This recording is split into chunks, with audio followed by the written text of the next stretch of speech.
Bonjour à tous, aujourd'hui on s'intéresse au concours Access 2022 avec la question 7, une étude de fonction assez intéressante. Donc on est parti, exponentielle 2x moins exponentielle x moins 2. Premièrement, la dérivée. Pour dériver, donc c'est assez simple, on utilise exponentielle u, la fonction est dérivable comme somme de 3 fonctions dérivables. Donc ici ça me fera 2, la dérivée de 2x, exponentielle 2x, moins la dérivée exponentielle x, exponentielle x. Le moins 2 donne 0. Donc ici, vous voyez qu'on peut factoriser par x. Pourquoi? Je vais le rappeler quand même qu'exponentielle 2x, ce n'est autre que exponentielle x donc au carré, ou exponentielle x fois exponentielle x. Tout ça, c'est la même chose. Et donc, je peux factoriser par exponentielle x. Il me restera donc 2 fois exponentielle x moins 1. Petit détail peut-être pour ceux qui ont un petit peu de mal ici. On va écrire ça comme ceci. Oui, et donc quand on factorise, on a bien exponentielle x fois 2 exponentielle x moins 1. Donc ce qu'on me propose, c'est tout à fait vrai.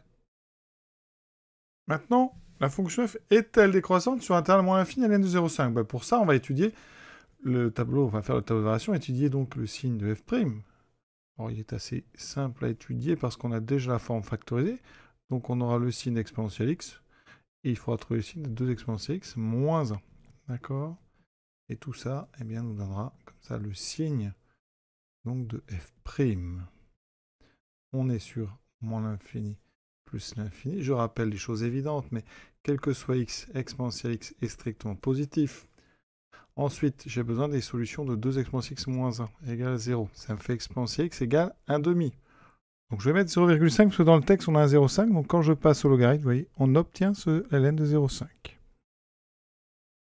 Ensuite, si je veux remplir le tableau, il faut que je résolve strictement positif. Vous avez remarqué que ça donnera x strictement plus grand que ln de 0,5. C'est la même résolution, il n'y a pas de changement de sens. J'utilise un exponentiel, enfin un logarithme strictement croissant. Ici, on met ln de 0,5. On a donc 3 colonnes, enfin 2 colonnes plutôt, pardon. Plus, 0. Et ici, on a dit le plus après. Moins 0, plus. Donc, ça veut dire qu'ici, si je fais un tableau de variation pour avoir les variations de f de x en fonction de x, et bien ici j'aurai décroissant, croissant. Donc effectivement, elle est bien décroissante sur moins l'infini à n0,5, oui. Et donc là, la deuxième proposition, elle est elle aussi vraie. L'équation f de x égale 0 n'admet pas de solution réelle. Alors regardez le tableau, on n'a même pas calculé pour l'instant f de n est 0,5, mais regardez, on va prendre des valeurs simples. Si vous prenez f de 0, ça fait exponentielle 0 moins exponentielle 0 moins 2, ça fait moins 2. C'est négatif. Prenons par exemple f de 1. On est après ln de 0,5. Eh bien, on a donc exponentielle au carré, enfin e2, moins e1, donc moins e sur moins 2. Il se trouve eh bien, que e au carré, donc c'est à peu près 2,7 au carré, et que e moins 2, c'est à peu près moins 4. Enfin là, on a moins 4,7, donc ça, c'est strictement positif. D'accord? Donc, conclusion, eh bien, sur l'intervalle 0,1, on a une fonction strictement croissante parce qu'elle est de 0,5. Comme L 0,5 est plus petit que 1, ça c'est négatif. Donc on est sur la partie strictement croissante. On a ici un nombre négatif.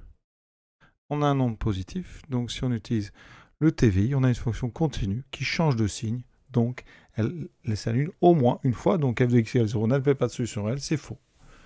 Il y a au moins une solution réelle qu'on peut même situer entre 0 et 1. Pour ceux qui doutent sur mon e carré, il faut savoir donc que e est à peu près égal à 2,7. Donc au carré, e carré, c'est donc plus grand, même e c'est plus grand que 2,7. Donc e carré, c'est à peu près le carré de 2,7, même c'est plus grand.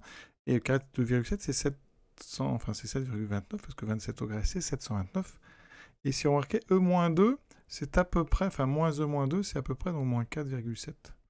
Donc on a bien e carré qui est bien beaucoup plus grand que moins e moins 2, donc c'est pour ça qu'on peut mettre un positif ici.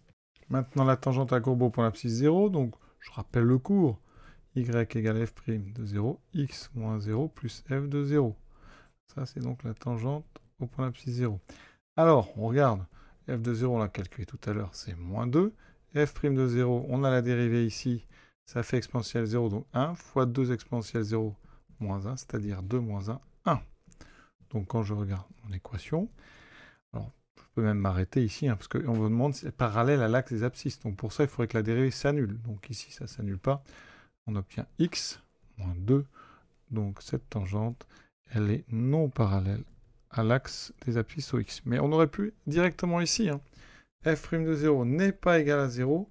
Donc la réponse, elle est, effectivement, votre affirmation, elle est fausse. Donc ça, c'est faux, parce qu'on a une tangente non horizontale.